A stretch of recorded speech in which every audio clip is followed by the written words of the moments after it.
Hi everyone, welcome to this quick revision video, quick in quotation marks of course, revision video about carbohydrates. This is based on the AQA A-level biology spec, and we are going to be covering spec points 3.1.2. And if you like this video, this is actually the first video I have done. Follow basically on every social media platform at All9 GCSE Guide, where I'll be providing more resources for both A levels and GCSE topics for free, because I know how hard it is as a student to get quality resources for every topic that you need. So without further ado, let's get into this. And for audio listeners, we love you over here, but if you're on Spotify, make sure to press the video icon so you're able to see a lot of the visuals that come with this tutorial. So yeah, let's get into this. So first things first, we're going to go through definitions. These are just key definitions that you should know, which you might be asked to recall within the exam itself, or just to overall have an understanding of the topic on a deep level. So let's just go through a few of them. There are quite a few, so bear with me here. But the first one is reducing sugar, and a reducing sugar is a sugar or saccharide. That's where you get the word monosaccharide. That's why when you eat carbohydrates, you might have heard from your teachers that they taste sweet, and it's because the monomer is a sugar. So a reducing sugar is a sugar saccharide that can donate an electron to / reduce another chemical. You might be familiar with the term reducing. I think it's covered. Yeah, it's probably covered in A-level chemistry. Not A-level, GCSE chemistry, but it's definitely covered in A-level chemistry.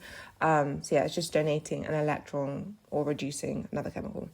An isomer, which is going to be really important when we talk about the monosaccharide glucose, is a compound with the same molecular formula but different structural formula. Again, this is one of those definitions where you may not necessarily be asked in the exam what it means, but just have an understanding when you see it on an exam paper is really important. Next time is monosaccharide, which are monomers from which larger carbohydrates are made. Disaccharides, which are formed by the condensation of two monosaccharides. Maltose is an example of a disaccharide, which is formed by the condensation of two glucose molecules. Lactose is a disaccharide formed by the condensation of a glucose and galactose molecule. Sucrose is a disaccharide formed by the condensation of glucose and fructose molecule.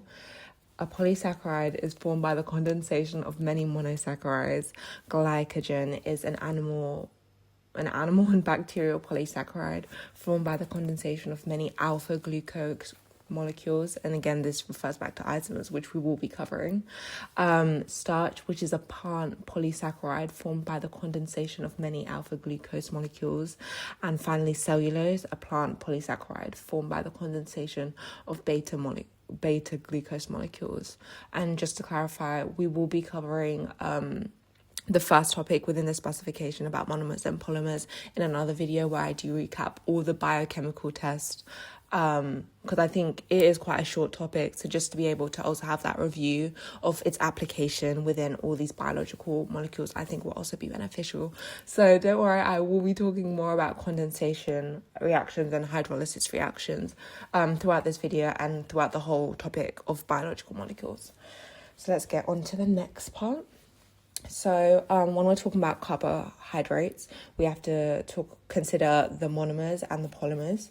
So the monomers here are called monosaccharides, as I mentioned before, and some of the examples that are required for you to know under the spec is glucose, including alpha and beta glucose. And this is really helpful if you're watching the video, if you can see the symbols here, which you will likely have seen it within the spec, but also you might just see in the exam, so you're not confused. So definitely hop on to the video, which will be available on YouTube but also on Spotify. That if you see the symbol, it's just an alpha and a beta symbol, so you're familiar with that. Another monosaccharide we cover is fructose. Another one is galactose. And onto the polymers, firstly to consider disaccharides, there's maltose, sucrose and lactose, and then to consider polysaccharides, there's glycogen, starch and cellulose. So let's go over what this all means in detail now. So first, to cover disaccharides, let's look at maltose. So maltose, as we mentioned in the definitions, is made of 2 glucose molecules. And as you can see, the di means 2 monomers. So here in maltose, it's glucose, and it's just glucose, 2 glucose molecules. And I've created a few, what would you call them? Maybe mnemonics that can just help you. I know I definitely need a mnemonic because A-level biology is very heavy in content, so just to have a bit of like a fun way to remember it. So here's one I made for maltose. Having too much sugar is bad, mal, for you, which if I do remember from my GCSE French knowledge, which feels like a lifetime ago now, I think mal has definitely something to do with like bad or unhealthy. So that's just a cute way to remember it. And then onto sucrose, you can see it's made of glucose and fructose monomers. And then a little mnemonic I made was fruc, gluc, makes suc. So like all the monomers have like a C, like that sound, like an uk sound, so maybe that can help you. And then with lactose, you can see it's made out of glucose and galactose. And personally, to get through A-levels, I listen to an insane amount of music. Do not ask me about my Spotify like amount of hours I listened to during A-levels. It was quite insane. So an artist I really loved was Chapel Rowan, and I still love her now. So a good mnemonic, at least for me, is good luck, babe, like doing double G. So like GG, glucose, galactose, maked lactose, which is thou. So yeah, I think it's just really important to have like little ways that work for you. Another quirky thing that I really struggled with was actually writing out some of these terms, which I would like to think that I'm not awful with grammar, but I just feel like sometimes like you write down a word and it's just like, that doesn't really look right. So with disaccharide, I'm into basketball. So I also watch a lot of basketball throughout my A-levels and still do, even though my teams are hurting me right now, but that's beside the point. Just a way to remember disaccharide in particular is that I used to always get weirdly mistaken, like if it was double S or double C. Do not ask why. It's just like a little thing I struggled with. So for the double C, I just remember like there's this player in the WNBA called Caitlin Clark. So her initials, a lot of people refer to her as CC. So there's just a CC there, which helped me. So onto glucose. No, you might be familiar in GCSE biology. We learnt I think for most specs you learnt that the molecular formula was C6H12O6. But here in A-level we focus mainly on the structural formula. As I've written, glucose has 2 isomers, as we mentioned before, alpha glucose and beta glucose, and the structural formula is shown here. And again, I used to struggle really hard with visualizing the diagrams. So I just remembered there's 2 H's on top for alpha. I don't know, you can come up with a mnemonic or some way for you to remember that. And then on the beta glucose, the O for the hydroxyl group, which is just an OH group. You might be familiar if you do A-level chemistry. But again, you don't need to do A-level chemistry if you're doing A-level biology. But that the OH hydroxyl group, whatever you call it, is right next to the oxygen within the structure, the main carbon structure of the beta glucose. And yeah, I just listed those 2 below. So yeah, let's go on to the next one. The characteristic bond within carbohydrates is a glycosidic bond. And there's actually 3 types that you need to know within the specification. Alpha 1,4 glycosidic bonds, alpha 1,6 glycosidic bonds, and beta 1,4 glycosidic bonds, which when you hear it probably for the first time, if you are listening for this for the first time, which you can obviously do that, it can sound like a mouthful. It's definitely a mouthful for me to say every time, but once we go through them, which we will in this video, it'll make a lot more sense. And the test for reducing sugars, as we mentioned before, which is sugars able to donate an electron / reduce another chemical, which here our examples are monosaccharides and the disaccharide maltose. The test for that is as follows: heat with Benedict's solution, and if a reducing sugar is present, you'll see a colour change from blue to orange, brown, or brick red. And then moving on to the test for non-reducing sugars, which I didn't write a definition for, but hopefully it's a bit self-explanatory, that it's not a sugar that donates an electron or reduces another chemical, which is basically any other disaccharide. So the test is as follows: do a Benedict's test and it will remain negative. And that's because under standard conditions, a Benedict's test is testing for a reducing sugar. So to kind of turn the non-reducing disaccharides into reducing sugars, you heat / boil with acid and then neutralize the acid with an alkali. You heat with Benedict's reagent, and if a non-reducing sugar is present, you'll see a color change once again from blue to orange / brown / brick red. Moving on to the test for starch.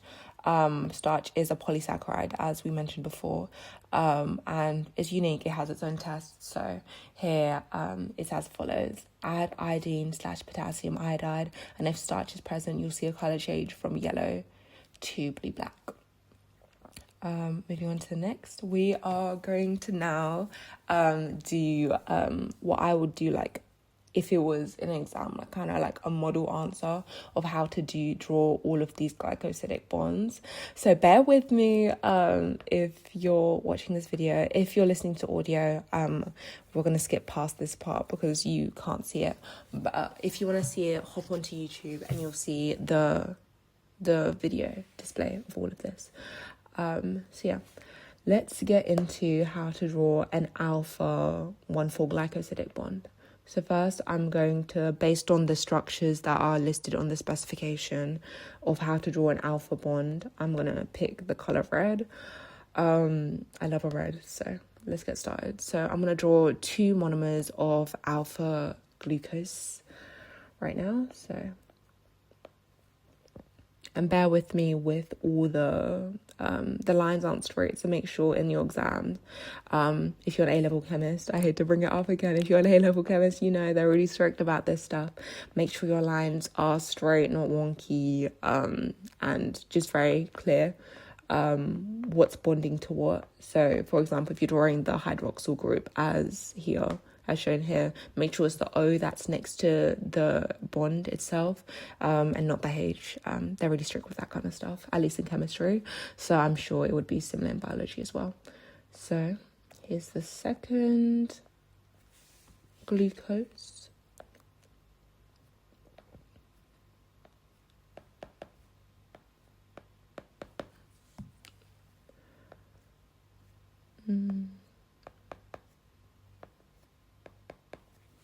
Okay, I'm just going to label these alpha glucose just to make it very, very clear on what I'm doing here. And I'll make it very clear also why this is labeled 1,4.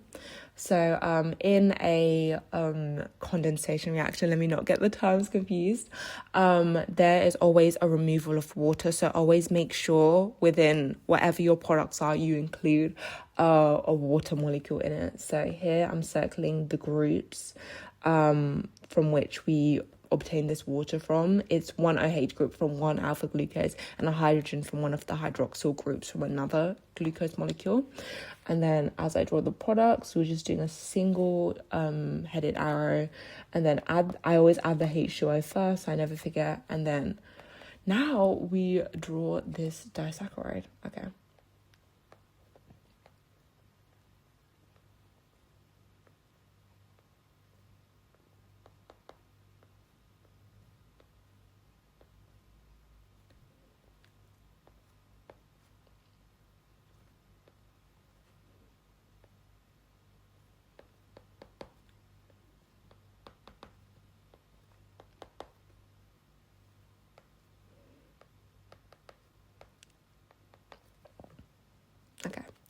Here is the final disaccharide. I'm just going to label similar to how you would do in scientific drawings, just with a single solid line, preferably with a ruler, so don't be like me.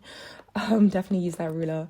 But I'm just going to label this an alpha 1,4 glycosidic bond. Mind my handwriting is usually way cuter than this, which is right at the bottom. I'll also just highlight it for emphasis. This is the glycosidic bond right here, and this structure right here, you would call this a disaccharide, as there's two monomers joined together. And now I'm going to show you why this is labeled as an alpha 1,4 glycosidic bond. In chemistry, there's a lot of emphasis on nomenclature. Let me say it right. So if you don't do A-level chemistry, it can kind of be confusing what's going on, but I'm just going to try and do this in the most simplistic way. So when you're labeling a molecule, there's usually a lot of substituent groups. Again, these are bigger words, but roll with me right now. A substituent group is basically any group in organic chemistry which isn't basically a hydrogen, and you can basically bond that to any carbon within glucose. So just to make sure you know which carbon these groups are bonded to, you can just label them. So here is a carbon, here is another carbon, here's another carbon, here's another carbon, here's another carbon, and here's another carbon. And as you know, glucose is a hexose sugar, so there's 6 carbons. So as you can see, the bond forms from the carbon 1 within the carbon chain of a glucose on one of the monomers, and then you should follow the same nomenclature if it's the same molecule on this, the same way, if you're replicating it on another molecule. So here I'm going to put another 1, 2, 3, and 4. So as you can see, the glycosidic bond is formed between carbon 1 and carbon 4. So that's why it's called an alpha, because this is the isomer used within this structure is an alpha glucose, and then 1,4 because the bond forms between carbon 1 and carbon 4. So let's go through an alpha 1,6. This one will probably make more sense now if you're understanding what nomenclature is, and if it is a bit confusing, I can go over this again in another video, which I definitely will when I do the monomers and polymers topics, so watch out for that. But yeah, let's go on to the alpha 1,6 glucose. So I'm just going to draw once again 2 monomers of alpha glucose.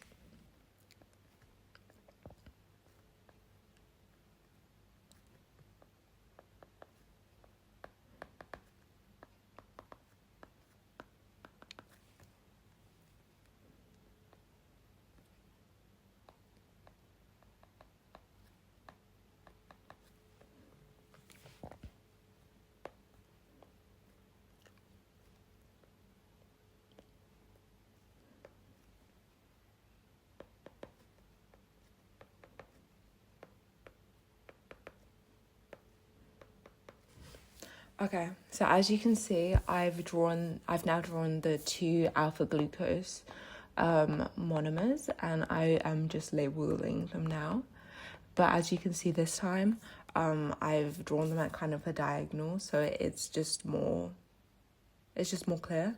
And as you can see, if you noticed on the alpha glucose molecule that's given in the spec, there's like this little little bar that's made on top. So I just replace that with what would typically be there, which is a CH2OH group. So yeah, just bear in mind with these things. So once again, I'm going to circle the water molecule that is removed. I'm going to draw an arrow. I'm going to add my H2O immediately, and then I'm going to add the final disaccharide that is formed.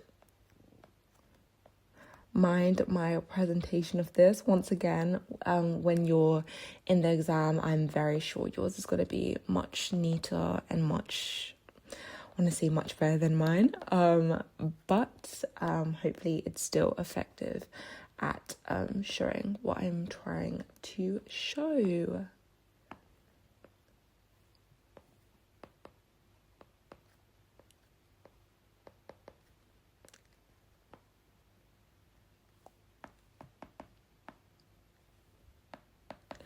Okay, and just to remove any distraction, I am just gonna erase part of this original structure of the alpha glucose, just so it's very clear I'm talking about different things right now. And yeah. So once again, I'm just gonna label this as an alpha 1,6 glycosidic bond. I'm just gonna draw a single straight line from there. And hopefully that made it very clear on how to draw an alpha 1,6 glycosidic bond. I'm just going to number the carbon so it's very clear on how I achieved this. So similar to how oh my gosh, I forgot hydrogen. I'm gonna add hydrogen, not hydrogen. And blast. Okay, wait. A little kerfuffle. I drew the bond on the wrong carbon, which is obviously not ideal, but hopefully it is not confusing what the little correction I just made. So what was I saying? Let me number up the monomers so it's very clear on how I achieve this molecule. So here is 1, and then 1, 2, 3, 4, 5, 6. And as you can see, the glycosidic bond is forming between carbon 1 and carbon 6. Okay, and then finally, this might be perhaps the more confusing one, but honestly, once you get a hang of it, it's harmless. It's harmless, honestly. Once you get a hang on all these structures, like no one can chat to you. So let's get into this. So I'm going to draw 2 beta glucose monomers. And yes, I am going to try and make this way neater. I promise.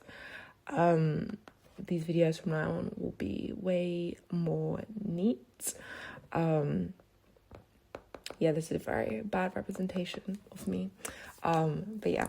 But to get back to the point,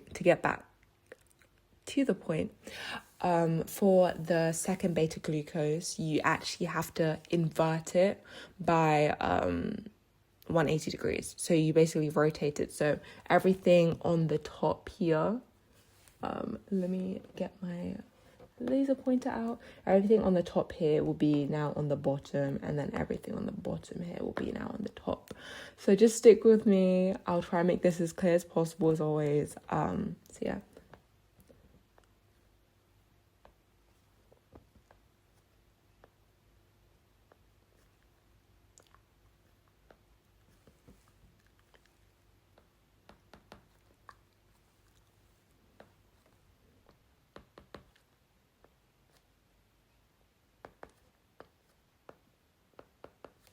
Okay, and now we have done that, I am, of course, going to label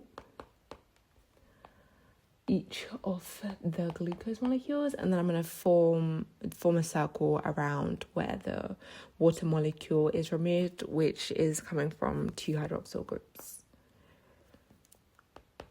And then I'm going to add my H2O at the start so I don't forget, because this is a condensation reaction. And for every condensation reaction, you lose a water molecule. And then here, I'm going to draw my glycosidic bond on top so it's very clear. And yeah.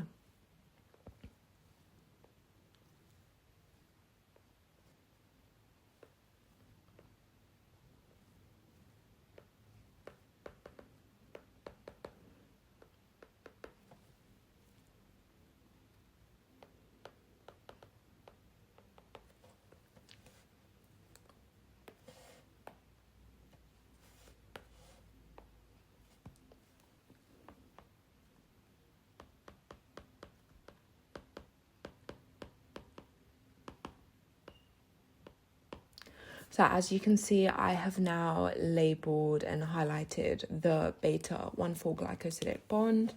Hopefully this is clear, and once again I am going to name the carbons so it is very clear how the bond has acquired its name. So here is a 1, here is a 1, 2, 3, and 4. So as you can see, the glycosidic bond slash where the water is moved is between carbon 1 of one beta glucose molecule and carbon 4 of another beta glucose molecule. So now let's get on to the main content again. So let's now look at the structure and functions of these polysaccharides. So let me get my laser pointer back. Okay, cool. So glycogen.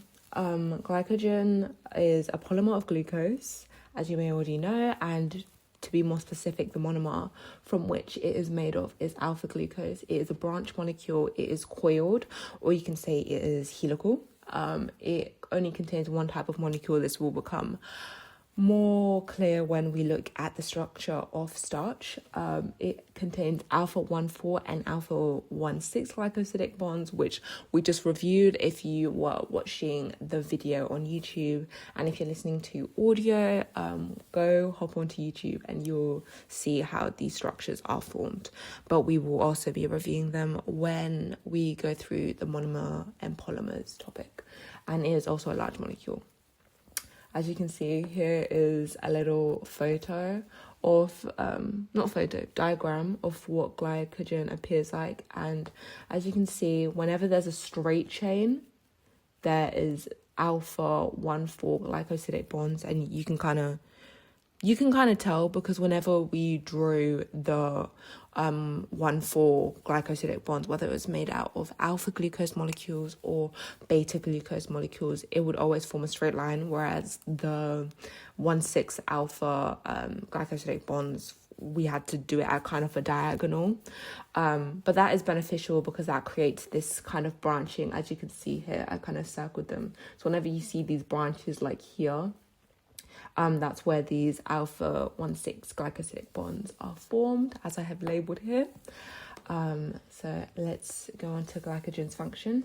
As glycogen is helical, which is probably a better term to use, or coiled and branched, it is very compact.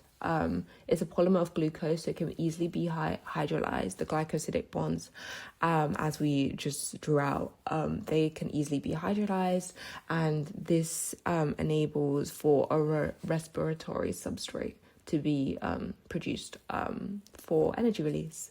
As we mentioned before, glycogen is branched, so there's more ends for faster hydrolysis and enzyme action, and this is something that's very fundamental to the digestion topic, which we will be looking at later on. It is a large and insoluble molecule, so it's not easily lost from cells, and it's insoluble, so there is no osmotic effect. Moving on to starch. Starch is also a polymer of glucose. Its monomer is alpha glucose. It contains two molecules, amylopectin and amylose. So once again, you might pronounce these things in different ways. That's just the way I pronounce it. But I'm sure anyway it's okay, and I'm sure it conveys the point either way. It is branched, and that's due to the amylopectin, and it's also unbranched due to amylose. It is coiled due to amylose. I definitely have to add an L to that, and it is also linear due to amylopectin. It contains alpha 1,4 glycosidic bonds, which is present in both amylose and amylopectin, and alpha 1,6 glycosidic bonds, which is found in amylopectin only, and it is a large molecule. And here is a little diagram of what starch appears like. As you can see, similar to the glycogen structure, I have labeled the alpha 1,4 glycosidic bonds where there's straight change. That can be within the main carbon chain itself, which when I refer to the main carbon chain, it's just the longest uninterrupted carbon chain. And then within the branches itself, there's alpha 1,4 glycosidic bonds. But whenever a branch forms, you will find this alpha 1,6 glycosidic bonds. Moving on to amylopectin and amylose, just to do a little comparison, which you might have to do in your exam. Amylose, as you can see in the little diagram here, it only contains one full glycosidic bond, it's unbranched, and it is coiled / helical. And when you look at amylopectin, it was way more disorganized, way more branched. It has 1,4 and 1,6 glycosidic bonds. It is branched, and it's also a linear molecule, despite the look of it in this diagram. Starch, the function of starch, as it is a helical and branched molecule, it is compact. As it's a polymer of glucose, it's easily hydrolyzed and provides a respiratory substrate for energy release. As it's branched, it has more ends for faster hydrolysis and enzyme action. As it's large and insoluble, it's not easily lost from the cell, and as it's insoluble, there is no osmotic effect. Let's move on to cellulose now. Here's the structure of cellulose. It is a polymer of glucose, and note here that the actual isomer of glucose that is used is a beta glucose. It is unbranched, it is linear, it only consequently contains beta 1,4 glycosidic bonds. It is large, it only contains one type of molecule, and as we saw in the drawings of how to form a beta 1,4 glycosidic bond, cellulose requires the inversion of a beta glucose molecule, which results in it having high tensile strength. And here is a little diagram of a cellulose molecule. This is actually from one of my favorite sites, which I will be linking below. Cellulose function. It is long, straight chain, cross-linked by many hydrogen bonds grouped, forming fibrils, which provide strength. Here I added 1 and 2 to show like key marking points where you mentioned the cross-linkage and there being many hydrogen bonds, because hydrogen bonds in themselves aren't necessarily strong, but having many of them, once again, just provides that strength that we see in this carbohydrate. It is a polymer of glucose, so it's easily hydrolyzed and provides respiratory substrate for energy release. It's large and insoluble, so not easily lost from cells, and it is insoluble, so there is no osmotic effect. And with that, that is the end of this revision tutorial. Hopefully this helped you understand the carbohydrates topic as a whole. I will be posting snippets on our TikTok page so that you just keep gaining a better understanding of the topic as a whole. And once again, like any topic in A-level biology, it might be a struggle at first. I truly understand that, but once you go through a lot of the topics, you'll gain a better understanding of these earlier topics here. So yeah, I hope this helped. If you're on YouTube, make sure to look in the description where I'll be linking a lot of my favorite websites where I actually gain a lot of this information from and a lot of these diagrams from, to just help aid your revision. And with that, I wish you a good revision, and stay rested, and see you for the next video.